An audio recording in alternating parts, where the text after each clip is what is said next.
Morning all of you. आज हम व्याकरण पढ़ेंगे पाठ 2, जिसका नाम है वर्ण, विचार और उच्चारण। एक ऐसा पाठ जो हमारी हिंदी भाषा का आधार है। अगर हम इसी पाठ को वर्ण, विचार और उच्चारण को ध्यानपूर्वक पढ़ते हैं तो हम व्याकरण में गलतियां कम कर सकेंगे। तो आइए हम इसका पहला पॉइंट देखते हैं, वर्ण किसे कहते हैं। देखिए, भाषा की वह मूल ध्वनि जिसके खंड नहीं किए जा सकते उसे वर्ण या अक्षर कहते हैं। जैसे कि भाषा की जो सबसे छोटी ध्वनि है उसके हम टुकड़े नहीं कर सकते। जैसे कि क, हम क को और खोल कर लिख सकते हैं? हम कभी नहीं लिख सकते। अगर ये हम क है और का प्लस अ, तब ये इज इक्वल टू का बनेगा। अर्थात इसके नीचे अगर हलंत लगा हो, क्योंकि हलंत लगा व्यंजन आधा कहलाता है। अगर हम उसके साथ स्वर का प्रयोग करते हैं तो वो पूरा व्यंजन बन जाता है। तो कहने का मतलब ये है, जो भाषा की सबसे छोटी इकाई है, भाषा की सबसे छोटी इकाई कोई भी एक वर्ण या अक्षर होता है जिसके हम टुकड़े नहीं कर सकते। सेकेंड पॉइंट, वर्णमाला किसे कहते हैं। अगर हमें वर्ण समझ आ गया तो वर्णों की माला अर्थात वर्णों के व्यवस्थित समूह को, समूह मीन्स ग्रुप, वर्णों का जहाँ पर व्यवस्थित समूह हो उसे वर्णमाला कहा जाता है। अब प्रत्येक भाषा की अपनी वर्णमाला होती है। प्रत्येक भाषा की अपनी अपनी वर्णमाला होती है। आइए हिंदी भाषा की वर्णमाला के वर्ण इस प्रकार हैं। हिंदी भाषा में स्वर 11 होते हैं। कितने स्वर होते हैं? 11। ए, आ, ई, उ, री, ए, ओ और ओ। एक होता है अनुस्वार जिसमें ऊपर हम बिंदी लगाते हैं। एक होता है अनुनासिक जिसे हम चंद्र बिंदु कहते हैं। एक होता है विसर्ग जिसमें हम लास्ट में 2 बिंदी लगाते हैं। ये सारा मैं आपको अभी आगे विस्तार से समझाऊंगी। नेक्स्ट, आगत ध्वनियाँ। आगत ध्वनियाँ कहने का मतलब है अर्धचंद्र। अर्धचंद्र मतलब जब हम डॉक्टर के ऊपर आधा चंद्र लगाते हैं, ना कि पूरा लगाते हैं। अर्धचंद्र मतलब आधा चंद्र, ऐसे। एक होता है नुक्ता, जो हम किसी भी शब्द के नीचे उसमें ऐसे बिंदी लगाते हैं, उसको हम नुक्ता कहते हैं। आइए अब हम अपने व्यंजन देखते हैं जो कि पूरे 33 है संख्या में, और प्रत्येक व्यंजन के नीचे हलंत लगा है क्योंकि ये अभी बिना स्वरों की सहायता के लिखे गए हैं। नेक्स्ट है संयुक्त व्यंजन। संयुक्त व्यंजन देखिए 4 होते हैं संख्या में। ये चारों संयुक्त व्यंजन है। इन सभी में 2-2 व्यंजन मिले हुए हैं। जैसे कि एक संयुक्त व्यंजन को अगर हम देखें श, ये 2 व्यंजनों के मेल से बना है। क प्लस श, त प्लस र, त्र बन गया। सभी को समझ आया? ठीक है। नेक्स्ट, उच्चारण व प्रयोग के आधार पर हिंदी वर्णमाला में वर्णों को 2 भागों में बांटा जा सकता है। हम वर्णों को कितने भागों में बांट सकते हैं? 2 भागों में। देखिए, वर्ण, एक तो स्वर, नंबर 2 व्यंजन। अब हम देखते हैं कि स्वर क्या होते हैं और व्यंजन क्या होते हैं। जिन वर्णों का उच्चारण अन्य ध्वनियों की सहायता के बिना किया जाता है वे स्वर कहलाते हैं। जैसा कि हम सब जानते हैं कि हमारे स्वरों की संख्या कितनी है? 11। स्वर कितने होते हैं? 11। ए, आ, ई, अभी मैंने आपको ये बताए। हम ये बिना किसी की सहायता के बोलते हैं। हम इसमें किसी भी अन्य उच्चारण की सहायता नहीं लेते हैं। अ तो सिर्फ अ, आ तो सिर्फ आ। हम इसमें बोलते हुए किसी की भी अन्य व्यंजन की सहायता नहीं लेते हैं। अब उच्चारण में लगने वाले समय के आधार पर स्वरों के 3 भेद हैं। जैसे कि जो ये स्वर है, स्वरों को हम उच्चारण जब हम इनका करते हैं तो इनको एक ही समय के अनुसार नहीं करते हैं। सभी स्वरों को बोलते समय, इनका उच्चारण करते समय अलग अलग समय लगता है। तो नंबर 1 पर देखेंगे हर्ष स्वर। देखिए, जिन स्वरों के उच्चारण में बहुत कम समय यानी एक मात्रा का समय लगता है वे हर्ष स्वर कहलाते हैं। ये 4 होते हैं। अ, ई, उ, री। हर्ष स्वर जब हम इनका उच्चारण करते हैं तो बहुत कम समय यानी कि एक मात्रा का समय लगता है और ये संख्या में 4 होते हैं।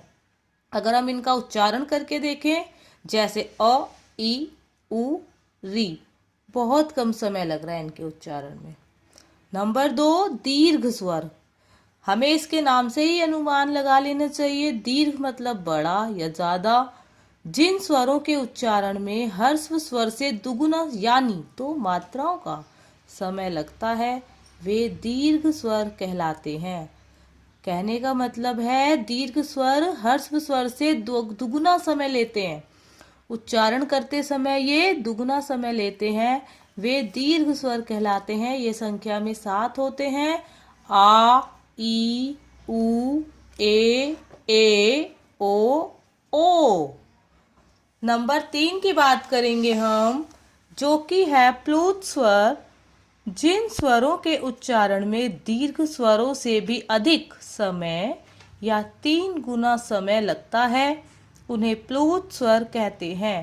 इसमें स्वर के आगे एस का चिन्ह अंकित कर दिया जाता है।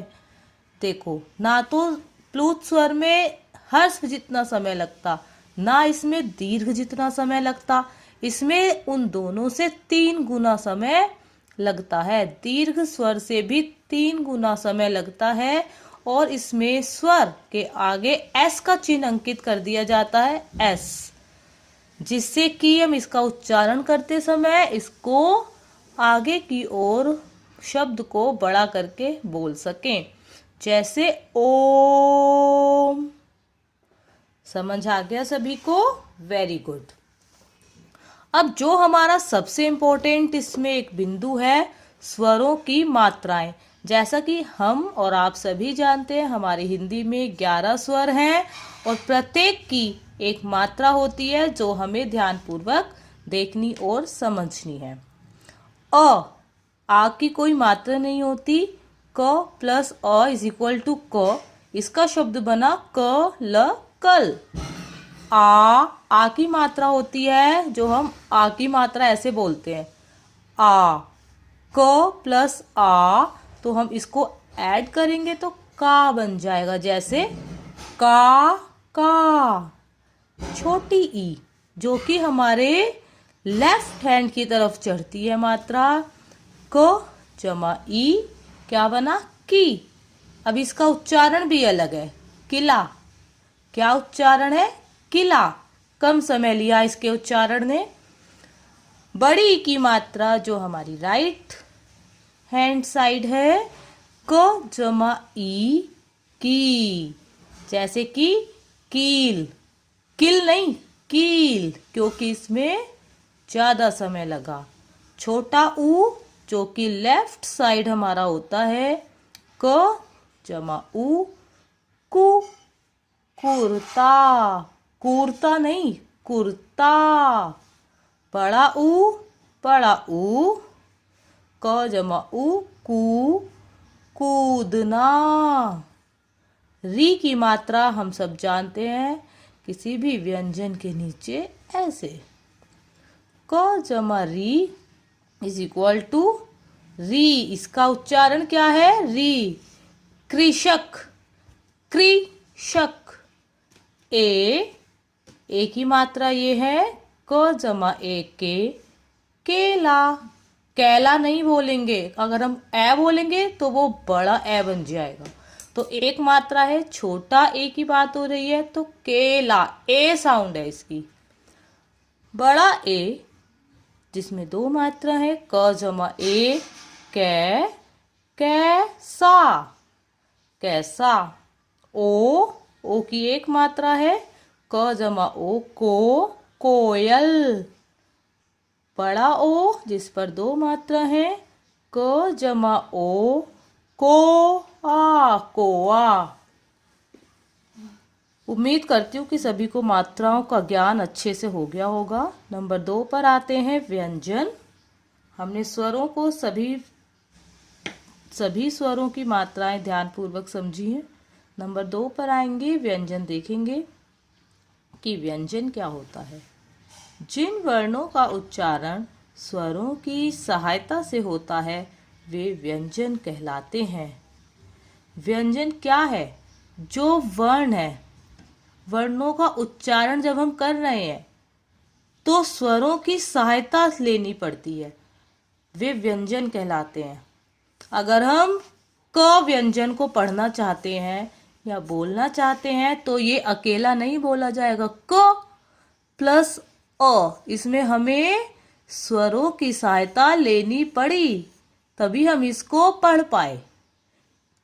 ठीक है, अगर हम इसको बोलेंगे तो हमें स्वरों की सहायता लेनी पड़ती है, तभी हम व्यंजनों को बोल रहे हैं। तो कहने का मतलब ये है, जिन वर्णों का उच्चारण स्वरों की सहायता से होता है वे व्यंजन कहलाते हैं। जैसे कि क प्लस अ, अगर हम क को पढ़ेंगे तो हमें इसमें हमारे मुख से अ की ध्वनि जरूर आएगी। अगर हम र की साउंड करते हैं, रा का उच्चारण करते हैं तो र जमा अ, र, अ का उच्चारण जरूर आएगा, तभी वो एक व्यंजन पूर्ण रूप से होगा। नेक्स्ट, व्यंजन के 3 भेद होते हैं। अब हम व्यंजन के भेद देखेंगे। फर्स्ट नंबर, स्पर्श व्यंजन, अंतस्थ व्यंजन और ऊष्म व्यंजन। स्पर्श, अंतस्थ और ऊष्म, इसका विस्तार मैं आपको नेक्स्ट क्लास में समझाऊंगी। नेक्स्ट अभी हम देखते हैं वर्ण संयोग। वर्ण संयोग, एक वर्ण के दूसरे वर्ण से मिलने को वर्ण संयोग कहते हैं। एक वर्ण को दूसरे से मिलने को वर्ण संयोग कहते हैं। कहने का मतलब है वर्णों को एक साथ करके लिखना।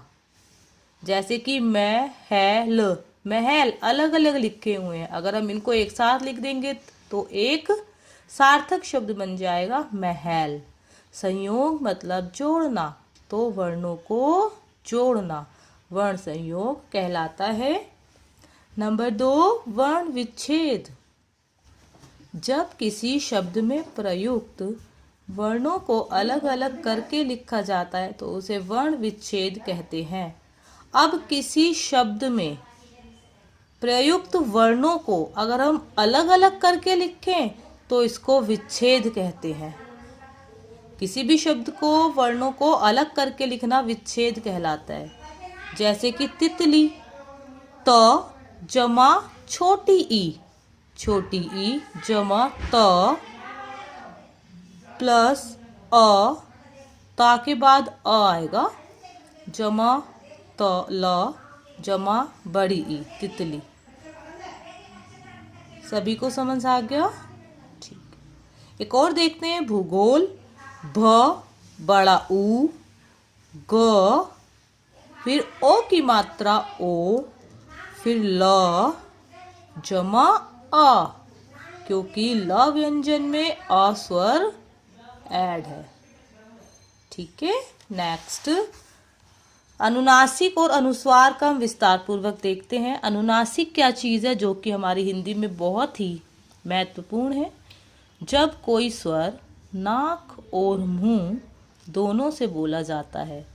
कुछ स्वर ऐसे हैं जो नाक और मुंह दोनों से साउंड आती है, तो उसके ऊपर हम चंद्र बिंदु लगा देते हैं। उसके ऊपर हम क्या लगाते हैं? चंद्र बिंदु। ऐसे नाक और मुंह से बोले जाने के कारण अनुनासिक कहलाते हैं।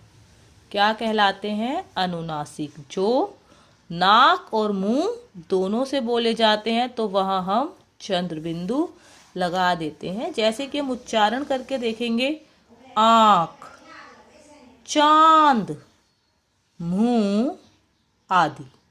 आप भी अभ्यास कीजिएगा, आपको इनमें अंतर स्पष्ट हो जाएगा। नेक्स्ट, अनुस्वार। यदि स्वर की मात्रा शिरोरेखा पर लगी हो तो चंद्र बिंदु के स्थान पर केवल बिंदु का ही प्रयोग किया जाता है। ऐसे स्वर मात्र नाक से बोले जाते हैं। अगर हम बात करें मैं की, अब शिरोरेखा ये हो गई, ठीक है। शिरोरेखा के ऊपर अगर स्वरों की मात्रा लगी हो, स्वर ये हो गया, बड़े ए की मात्रा लगी है, तो हम यहाँ चंद्र बिंदु नहीं लगाएंगे, तो हम यहाँ सिर्फ अनुस्वार लगाएंगे। मेरी बात समझ में आई? अगर हम शिरोरेखा के ऊपर स्वर की कोई सी भी मात्रा हो तो हम वहाँ चंद्र बिंदु ना लगाकर अनुस्वार लगाएंगे। और ऐसे स्वर केवल नाक से बोले जाते हैं, जैसे क्योंकि, क्यों की, नहीं, है आदि। धन्यवाद।